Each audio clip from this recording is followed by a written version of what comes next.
Hallo und herzlich willkommen zur Video-on-Demand-Reihe Young and Queer. Mein Name ist Gabi und neben mir sitzen Julia und Maren. Und wir präsentieren den Film Knives and Skin, und zwar als Kooperationspartnerinnen von St. Peter zu dieser Video-on-Demand-Reihe. Ich leite hier in Frankfurt die Kinothek Asta Nielsen. Wir als Kinothek sind eben Kooperationspartnerin dieser Reihe und haben den Film von Jennifer Reeder aus dem Jahr 2019 vorgeschlagen. Ich selbst habe ihn gesehen letztes Jahr auf der Berlinale bei seiner Deutschlandpremiere und war sehr begeistert von dem Film und habe ihn vorgeschlagen, der Astrid hier von St. Peter, die die Reihe koordiniert und konzipiert hat. Und ja, wir konnten uns darauf einigen und Julia und Maren waren bereit, ein Interview mit der Regisseurin und einer der Hauptdarstellerinnen, Raven Whiteley, zu führen.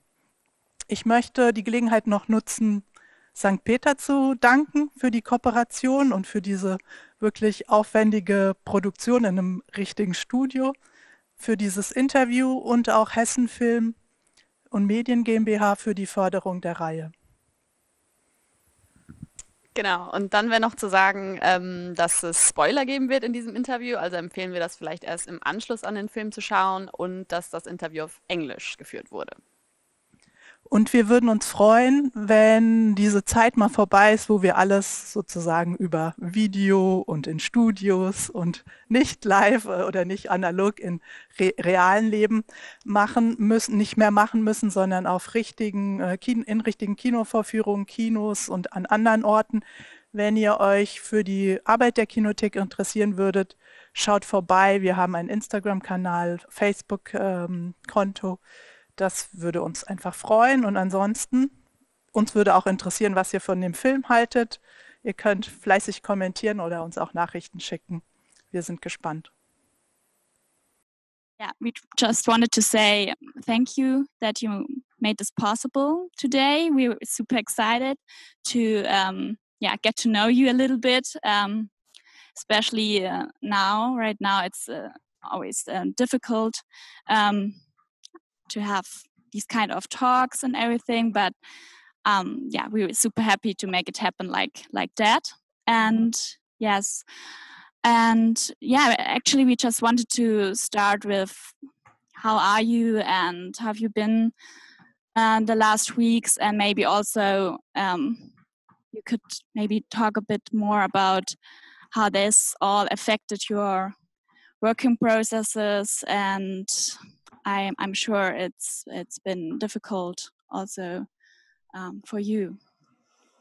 Thanks for having us. You know, it's really nice to be able to still continue to talk about this film and to have these conversations across the Atlantic. So just immediately, like we were sort of saying before we started recording, I'm based in Chicago, and you know, Chicago is a really feisty city. We have a long history of not just racial tension, but also activism. So, you know, this city has responded profoundly, you know, to the aftermath of George Floyd's murder. And, you know, prior to that, in sort of under quarantine for something like 13 weeks, you know, it's given me some time to read and to write. And I'm planning another project that maybe we can talk about later. I'm kind of in pre-production with a new film, which sometimes feels really productive and helpful, but we don't know exactly when we will shoot that new film. So there's like these moments of being really excited and then sort of deflated and then excited again and deflated. But I think that what we've seen sort of across the entire globe is that, you know, when people are forced to stay in their homes, you know, the content that they consume most robustly is moving image, whether it's, you know, like film and television. You know, I mean, nothing against podcasts or people looking at art exhibitions online, you know, for instance, but, you know, we know that people have been consuming a lot of films, and when the world opens back up again, it's important that we provide some new content. But I think more so than ever, what we've learned is that, you know, art and culture matters, and art and culture is a real survival strategy. So it's been you know, as hard as everything's been, it's also been a very interesting thing to witness as someone who's a a creator of creative content. Yeah, how about you, Raven? How are you doing? Where are you based, and how's the current situation affecting your work? Right when the pandemic started, my instinct was to go to the nearest family, and I was in the West Coast. I was in Los Angeles, and I had just moved there pretty recently. I left my network in Chicago. I felt like I had a really supportive, close community. It really felt I had just started feeling like that was my home. And then it's a long story why I moved, but I moved, and I have a close friend who lives in Northern California, so I just immediately fled to her, my childhood friend. And so that's where I've actually been for the past 2 months until I just came back to North Carolina to be with my mom. Didn't want to overstay my welcome. But this weird thing happened where I started feeling like I was a kid again, because I was forced to stay at home. It was like I had this new weird focus where I guess I was experiencing this burnout and just the overwhelm of entering this new market in Los Angeles. I was just feeling really beaten down. And so then when I would get self-tape auditions in quarantine, I was so excited about it. I would just felt like this new sense of creativity that I was spending my days doing things like drawing, reading plays. I got this new excitement for theater and wanting to write. And then, but similarly to Jennifer, it's I would go through these periods of intense motivation, and then I would sort of remember that, these auditions I've been getting, it's kind of just everything's up in the air. There's no start date. Nothing's concrete. So it's just I'm really just taking it day to day. There's nothing else to do but just stay in the present and try to ride that inspiring wave whenever I get it. And then when it goes away, when I remember that nothing is concrete after this, I just, what can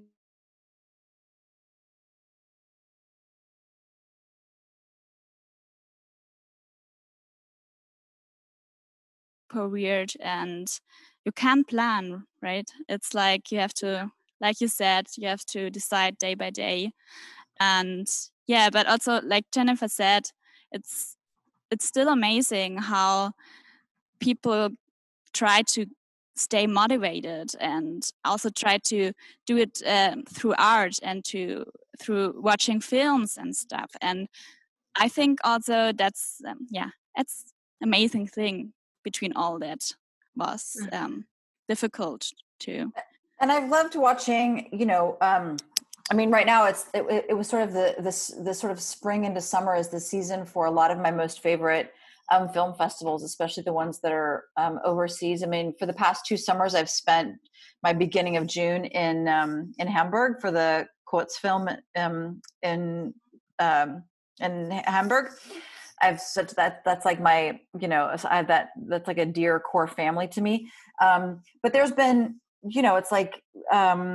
there have been so many great film programmers who have either been doing these kind of ad hoc quarantine film festivals, or film festivals that have remained online, or film festivals that aren't maybe putting their the newest iteration of their film festival online right now, but they're doing kind of retrospectives of other of past film festivals and past filmmakers who contributed. And so I think that it's also for so many events like film festivals to be put on hold or to be thought about in a different way. It's I'm sure from your perspective too, it's you have to either you either give up or you adapt and succeed somehow, right? Yeah, totally. That's what we're trying to do Yep. here as well.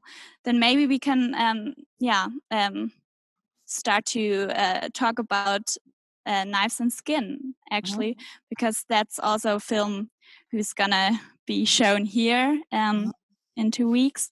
And I think it would be just interesting to start really with the idea and how you evolved the idea and how did you get there, and maybe we can just start with that and then move on. Yeah. Sure. So Knives and Skin is related thematically to a lot of short films that I've done in the past, 5 years that are all, you can find them all on my Vimeo page, A Million Miles Away and Blood Below the Skin, even something like Crystal Lake. All of them have had some kind of nice life overseas. Both Blood Below the Skin and Crystal Lake had their world premiere at Berlinale. A Million Miles Away had its world premiere in Rotterdam, that film festival. And so I knew, and they've done well, here in the US as well, but I knew that the content that dealt with, a very particular kind of young woman experiencing a very particular kind of world and with very particular kind of adults, and with oftentimes some kind of dark element that may or may not involve a missing girl, and oftentimes people singing, like all of the elements, that make Knives and Skin distinctive, exist in all of the short films that preceded it. And I knew, because the short films had such a nice success, that people were interested in that content, and that really the way to expand your audience, for better or for worse, is to make a longer film. It's also sort of a bummer because longer films are, they take a lot more time. They're more expensive. It's just riskier because they, I feel like there's in a way fewer opportunities for, for longer films to exist in the world. But I found people who were willing to help me make Knives and Skin, which really, started with a visual image that actually exists in the film itself. So I was, even though I live outside Chicago, my mother lives in Ohio, which is very close to where I live right now anyway. But I was driving to see her along, a rural 2-lane road, and just imagining what any kind of misfit girl in that town would be dealing with on a daily basis. Like any girl in that was feeling, she's just was out of place in her environment. And then I imagined sort of 3 of them, like 3 friends, kind of walking along this 2-lane road, all of who seemed kind of out of place in their environment, but they had each other. And I then started to think, like, who are these young people, and what is about to happen to them that will change their lives forever, And so, because I had also dealt with the trope of like the missing teen girl, it seemed like, and I had not exhausted that yet. For instance, in the short films, it seemed like bringing in this, this missing teen girl in a small town, that sends, this kind of psychotic energy and sense of dread and trauma and worry through the town. I started writing that script, and it took me a while to sort of get it into the shape that it was eventually when we started shooting. I actually started shooting it in 2016, or started writing it, in 2016. And then I got asked to direct another film called Signature Move, which maybe is still on some kind of online platform. But that's a much more queer film than Knives and Skin. It's actually about a Muslim woman who falls in love with a Mexican woman one hot summer in Chicago, and there's lucha wrestling. For as like queer as that film is, it's such a straightforward romantic comedy. It's a very broad romantic comedy, which anyway, so I did Signature Move, which is a film I dearly love. And I put a pin in writing Knives and Skin, which was good, because then when I revisited, Knives and Skin, I sort of overhauled the whole plot and consolidated some characters. And I got it really ready, to shoot. And the producers, the producers who had made Signature Move said, we'd love to help you make Knives and Skin, but we want to shoot it in Chicago. And, so, it seemed like it's not Knives and Skin is not an urban film. Signature Move very much was about looking at the city of Chicago, these very multiple vibrant neighborhoods in the city of Chicago. But it's very easy to go not very far outside of the city and find, where we shot Knives and Skin. And then we cast the entire, both behind the camera and in front of the camera, out of Chicago. I mean, in a way, it doesn't look like it on screen, but Knives and Skin is a real love letter to Chicago filmmaking. And we were, lucky enough to catch Raven before she moved to LA. And, I convinced her to be in a film where she is alive for only about 5 minutes, and then spends the entire rest of the film as a rotting corpse, which also is sort of has the magical ability to kind of move around. She has agency, so she wasn't just it's her story, so it really is Carolyn Harper's story, and so she's a dead girl with agency. Maybe let's talk a bit about that role, because exactly. I mean, the film is so much about this missing girl, Carolyn, which is your role, Raven. And I guess, I mean, that's a very classic trope in the thriller genre, but the way that you're treating it is a very subversive way. And I think Maren and I, we were both actually, we were so, we thought it was so funny. There was so much humor somehow in this role, or in the story as well. And so we also wanted to ask you, Raven, how you felt, because let's say normally the figure of this missing girl is a very tragic figure. We don't know her name, and it's just very, I don't know, very tragic. But how did you experience it? Because you were so present, at the same time you were dead. But what did you make of this ambivalence? How did you feel like? Yeah, well, let's see. That first scene really spoke to me, because I didn't have to reach very far to find that kind of experience. I mean, young women just entering high school, hooking, or find situations with boys who are super lame and not respectful. I've certainly had experiences like that, and I actually remember reading that scene for the audition and thinking, oh my God, this is so horrible. And then getting the full script and feeling just so relieved, because, Carolyn never dies. At the end of the day, she has a lot of say. And, the boy who inflicted this horrible trauma, he really suffers for it. And, it was a relief to know that. And I mean, mostly this whole world is something I really relate to. I mean, I grew up in a small town also, so a kind of place where you want to fit in, but also you want to be so different. You want to be the one that people remember and look at. And so, thematically, it wasn't a stretch. So, and also, I mean, being able to sing while dead was really exciting and really fun.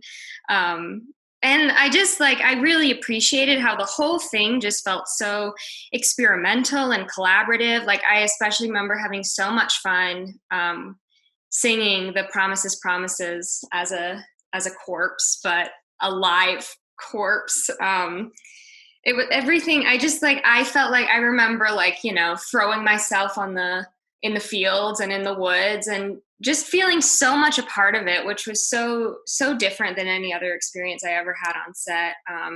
It felt like our movie. I mean, it's Jennifer's movie, but it's all of our baby. Yeah, that sounds amazing. Especially these singing scenes are super powerful and amazing. I think I never seen a singing corpse before in a movie, maybe. So that was new and super exciting. And maybe you could just tell us a bit more about this use of pop songs, really, and music in general, which is amazing. Thanks. I mean, I should also say that I cannot sing at all. I have no musical ability. So none of that is, it's like I just get to really live so vicariously through the performers who I always, make sing at auditions, which I would just never, I could never do that myself. But I've used this, also this kind of narrative tool of people singing, again, in the shorts that I've done leading up to Knives and Skin. So I knew it worked. I just knew that there were moments in these films where, I could provide a kind of a parallel narrative where there was harmony and synchronicity and everybody was working together to, towards this goal of beauty and harmony and synchronicity. And, for me, there's all these great pop songs that maybe are dismissed because they come from an era that is sort of known as maybe the golden era of like teen culture. People love to do an 80s prom or like a, kind of other 80s themed moments that are all about, there's so many, substantial, although problematic, American teen films that came out in the 80s. I mean, it's on the one hand a kind of a really culturally really rich period of time for sort of American teen culture, but it's also kind of dismissed as being, very superficial.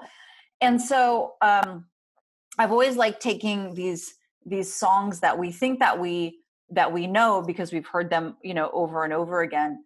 And then rearrange them so we're really listening to the lyrics, which can be such amazing kind of empowering anthems. I mean, in Knives and Skin, the first song that we hear the choir sing is Our Lips Are Sealed by the Go-Go's, right? Which is this like great, in its original version, just this like great pop song that you could mildly imagine is a kind of about, a solidarity, one group of girls against another group of girls, but slowed down, and really sung with all of those synchronous, those choral voices.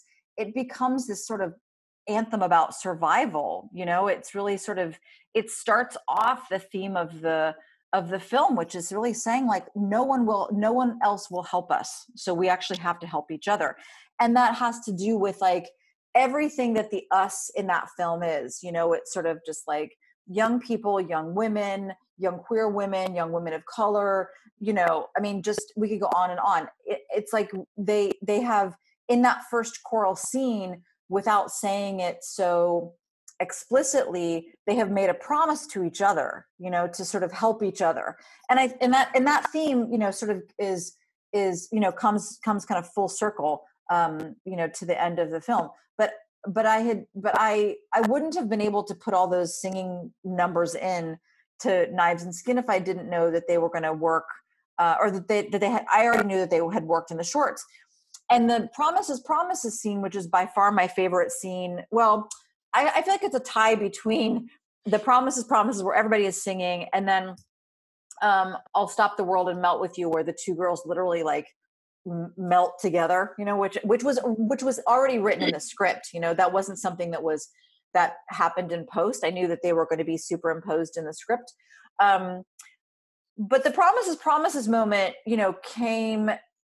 It had been a scene where I knew that I wanted a lot of the most kind of traumatized characters in the film to have this kind of collective synchronicity where they were still all by themselves, but were very coincidentally doing something synchronously so that at least the audience knew that, eventually all these people would realize that they're not the only ones suffering, that there's a network of suffering, and in that network of suffering, there will be survival, and when I realized that all of those voices should be anchored to Carolyn's voice, that just felt like a real, kind of revelation. And that scene by far has been the most polarizing. There are either people who really love it and understand the absurdity in it, the humor in it, the tenderness in it.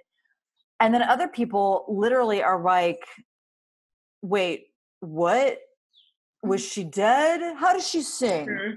Who are those other people? Where were they? I mean, it just is like, it's really one of these films that either you can sort of enter into the frequency of the film and then you're like in it and you're with it, or you kind of can't get in there and it's just this totally impenetrable thing. And I appreciate much more the people who can kind of get into the frequency of the film, but that doesn't mean that I don't get strange private messages on Instagram, people asking me to like how to get that 111 minutes back because they don't understand one moment of the film. Do you respond to those people? Sometimes I do. Honestly, sometimes I do, and I never respond to the cis men. I just won't, and sometimes you can't glean who someone is, but but I never respond to the cis men, but other people who I think are, the non-cis men who I at least try to say, like, you didn't understand one moment, or here's a brief explanation. I mean, I don't feel compelled to give so much of my time and energy. But of course, not on lost causes. No, but I also thought that this singing and but also the costumes, I mean, everything that added to this really strong, like, was so theatrical, right? So, and I mean, I think we really loved it because it made it so, that was the tipping point where you really were like, oh yeah, so this is maybe not really happening, but there is this other level where things are possible to imagine, and maybe there is humor that makes it I don't know, so that it's kind of possible to survive it in this kind of other level. And we thought it was really great. Totally funny also with the costumes. I felt like all of the clothings were more like costumes in a way. And they also have like this connotation often from high school films that we know, like cheerleaders and quarterbacks and whatever. And for me, it was like so funny to see them running around in these costumes all the time. And for me, it was really like a play in a play or something situation. Yeah, no, that's totally true. And it is a film that is meant to hover just above reality, in terms of the art direction, the lighting. I mean, there's almost nothing about any moment of this film that should feel grounded, totally grounded, and the costumes, everyone has a kind of a highly curated, look that is perhaps totally unrealistic, right? It's not realistic that the sheriff would always wear his uniform. It's not realistic that the cheerleader would always wear her cheerleading outfit. And even, the band uniform that Raven's character wears, marching bands in the US don't wear those. Those are totally vintage. I mean, they're beautiful, but they wear something that's actually kind of like much more breathable and much more flexible, and they don't really wear the hats with the feathers. But of course, like, those vintage uniforms are just so much more photogenic. And we had varying levels of distress of the uniforms. There's a whole collection of them in my basement still, of like varying levels of Carolyn's rottingness, that are reflected in probably 5 different marching band uniforms. But everyone had to be, like, emblematic. I mean, in a way, also including Raven's character. And, Raven knows this. I mean, there was something about having this sort of like, beautiful, fair-skinned, blonde, young woman, that's also that kind of trope of all sorts of, in real life, also sort of measures of beauty and success. Maybe also as a question to you, Raven, what it was like to, like, acting wise, kind of, did you feel like there was a difference to other roles that you've played, that there was this magical, I don't know, that there was this idea that there should be something like a level of being like a little bit above reality, like Jennifer called it, I think. Absolutely. Yeah, absolutely. And a lot of that just happened naturally with the environment. Like, I just feel like it was so well directed, and even though so much of it for me was stillness, I still definitely felt the supernatural elements. Yeah, and I mean, so much of that was just design, but I mean, even the scenes where my eyes are open, I felt very much alive. It wasn't just a body with eyes open. Like there was just an aliveness to it that was really unique and fun. Maybe also to Raven or to both, maybe we could talk a bit more about the relationships between the young women, but also between the young women and their parents, because that you mentioned it, Jennifer, and that's something that is very fragile in a way. But also like the relationship between the young women, is always like on the edge a little bit. But maybe you can share your thoughts on that too. Yeah, so and I think that Raven should answer this too, because she ended up having a really close relationship with the woman who plays her mother, even though they have one scene together, and I'm dead, and it's in the morgue. It's in the morgue. But I mean, so many of my films have been, at least from my perspective, about like dispelling the myth of the mean girl, and sort of exposing a secret, which is that really, networks of women depend on each other, from the cradle to the grave, and there's so many ways that both in film and television, but also in real life, I think women are so often, misportrayed, and especially female relationships are misportrayed. And I wanted simply to suggest also that at the end of the day, for so many young people, that those friendships are a real survival strategy, even though on the surface there can be tension. It's not to say that there's tension among young people that's class-based, that's race-based, that's gender-based, it's like on and on. But at the same time, I think that that some of that is really those kind of that sort of bitchy facade, for lack of a better word, is a lot about is also a kind of survival strategy and a real kind of like protection technique. It's this sort of survival armor that you put up. But if you can make eye contact at the right moment with someone else who sort of understands what kind of facade you're putting on, then that's like a really instant connection that sort of like no other lame boys, as Raven said, can penetrate, and nor can the adults.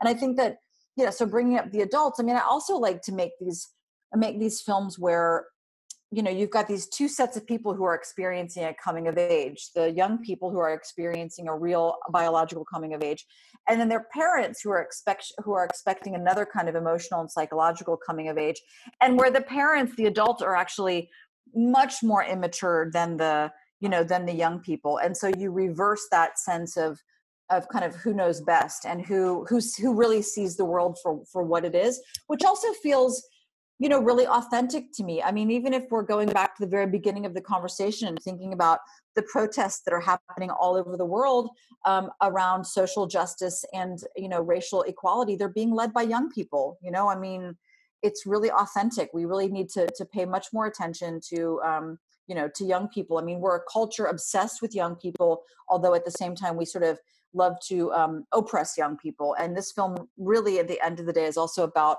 the kind of celebration of young people and acknowledging their agency and their authority.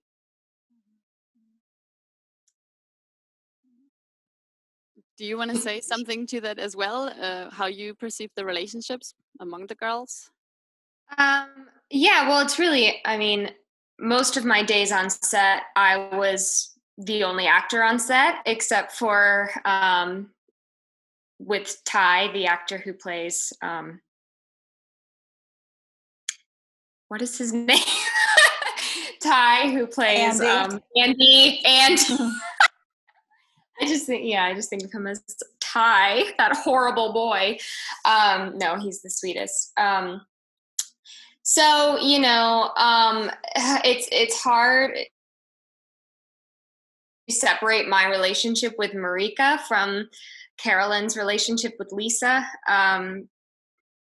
We got super close after the fact. I mean, I think we just recognized ourselves in each other from the beginning. And I mean, that was just a really sweet coincidence and wonderful casting and just divine, you know, conspiracy that brought us together. I would say throughout shooting, however, the relationship that really drove my scenes was my relationship with Andy. I mean, he was certainly at the forefront in the Promises song. It was a song to him from me, in my mind at least. So yeah, and as far as my relationship with the rest of the girls, I think there was a sense of betrayal. I mean, you see in the movie scenes where people are saying, "Oh, you didn't even like her. She wasn't even that good. She wasn't even that good at drums. Like, you know, I'm replaceable or whatever." So, but then also there is a sense of solidarity with the text message that I send to them. So yeah, I mean, relationships as survival, you know, 1 minute we're friends, 1 minute they're the people who betrayed me the most. It's all there. I don't know. Yeah, maybe then, I guess also coming to an end now, but we were wondering, because yeah, you said very clearly, Jennifer, that this film is like really an homage to young people. You're saying that you wanted to portray them as maybe as you also perceive it, to be very empowered, to be very outspoken. And I guess we were just wondering, watching the film, that we were still kind of unsure, well, if the mothers and the parental figures, they look like they are pretty much broken. They can't really deal with their own lives, like you said. So, well, we wondered, well, but still, these young people, they must have had role models. I mean, otherwise, where did they get their references from? So, I guess, so the question is still, do you see that there must be some, you know, generational, I don't know, communication? There must be some transmission of feminist knowledge, let's say, or of queer knowledge. So it's not only, you know, the young people also can't do their work without other people in other generations transmitting their knowledge to them. For sure. And I actually think that so much of that comes from, I actually do think that it can oftentimes come from a peer group, or even, you know, I think that so many young people, or at least it's the case for me, you know, you have mentors that you don't know personally. You know, you're looking towards writers and poets or filmmakers or musicians or other activists or other historical figures, or even, you know, perhaps a grandparent that you never actually knew, but you know the story of and you feel connected to. So, you know, I think that that it's also important to understand that those mentors and those, like, you know, kind of feminist guideposts can exist for young people without them ever, you know, meeting that person at all. And you know, so there's always scenes in my film too where there's someone, you know, kind of quietly reading a book in the background, you know, or someone sort of listening to something on their headphones. And I don't sort of say explicitly, like, this is a moment where someone is, you know, is connecting to their destiny. But, you know, it feels really important to kind of visually acknowledge, you know, those quiet, thoughtful, solitary moments that my characters have, which really are the moments where they are developing their own autonomy and kind of listening, you know, to their ancestors, you know, who don't exist in their, you know, in their parents, right? And that what they get from their parents, you know, is, in a way, they just want the most basic things. You know, they want food and shelter, you know, and maybe some help with their homework or something, you know, and in a world where their parents can't even quite get there yet, you know. And I think in Knives and Skin, there, at least all of the parents there's a glimmer of like a tiny wedge of light that we get to see, where we understand that, you know, those parents will kind of pull their lives together and be better humans for themselves, but also better humans for their children. And I think, you know, this is also, you know, I feel like I made a film like this because, you know, there are young people all over the world for whom this film will be like a mentor, you know, that they will see themselves in this film. And that's happened already. You know, I mean, for all of the weird messages I get from the bros who don't understand what this film is about, I get many more messages from young people for whom this is like an anthem, you know? So that also feels, I mean, and it's a film. It's not a documentary. It's not something that can actually give them advice later in life. And I'm not saying that I can do that, but I think that being able to make a film like this where young people can feel seen, and heard is, you know, it's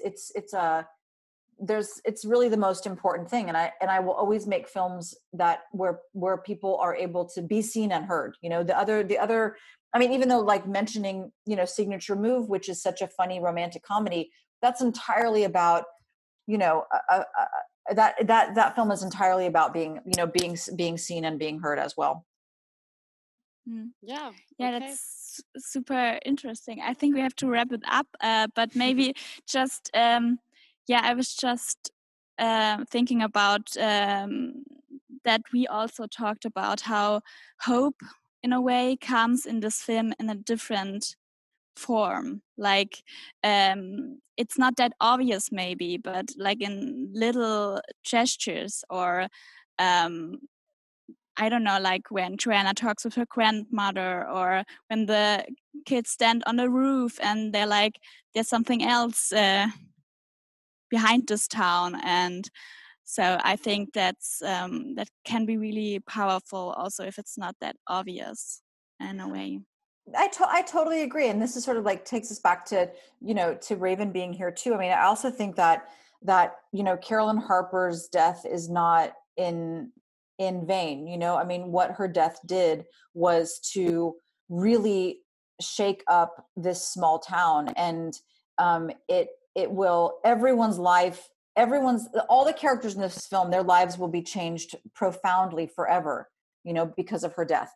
And, you know, that also felt really important. And, you know, there is also this sort of moment at the end, which can be interpreted all sorts of ways. It also felt really important that the last image that we see is of Carolyn alive, you know, and I don't mean that, I don't want that to be interpreted as like, It doesn't have to be a memory. It doesn't have to be something that's like an afterlife. You know, it just felt like as an image maker that the last image you see is of a living girl, you know? And there's hope in that. And there's hope, and that is definitely, there's hope in that too. Yeah, definitely. Yeah, I think we both felt like this was a very special film about, like you said, like hope and survival. So yeah, we will see how people will receive the film here in Frankfurt. So yeah. Yeah, great. I mean, it had its world premiere in Berlin, you know, which I thought was a great place for it. So, and it's had a really nice kind of profound life outside of the U.S. So, I've not spent much time myself in Frankfurt. I actually shot a short film though in Wiesbaden, which is nearby. So I feel like I have, you know, I feel like my prediction is that it will be very well received. Well, great. Yeah, I think so we too. definitely, yeah, hope so. Yeah. Okay, well, thank you so much. It was great talking to you. Thank you. And yeah, thanks so much Raven, for the film. too, Jennifer, it's amazing, that it was possible to talk to you. Yeah, no, it was great. It was great to talk to both of you, Julia and Maren, and it was great seeing you, Raven Whitley. Great seeing you too. Thank you guys so much.